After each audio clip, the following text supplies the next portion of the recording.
Welcome to Ag Shorts. I'm Calen. He's Brandon.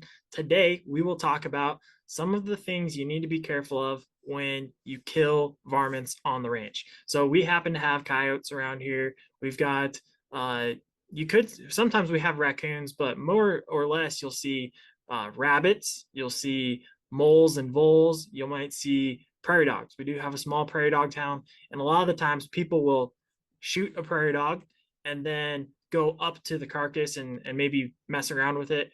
And a lot of the times the animals will try and go up to it and eat it or chew on it. And that's one of the last things we let our animals do, because a lot of the times those carcasses can actually carry diseases like plague, or they have bad fleas and stuff on them, lice. So there's some things that we always are cognizant of when we're dealing with carcasses of the varmints on the ranch.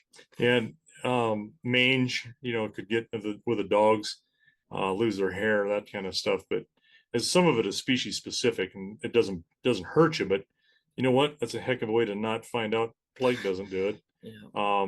And I go through a prairie dog town, and I just get this nasty feeling of because I know that they carry plague, and they tried to introduce some black-footed ferrets up in the CMR, or Charlie M. Russell Wildlife Refuge, years ago, and the black-footed ferrets are the natural predator to prairie dogs, and they were going to control the prairie dogs that way and rebuild that population, but they kept dying off because of plague.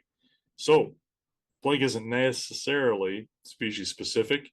I know a guy that when I was working for the state got a bobcat, shot it, put a skin in it, and nicked himself with a knife. Didn't think too much of it. I mean, it happens. And then later got sick and died, and found out that he had contracted plague through that bobcat. So it can happen. You just use a little caution.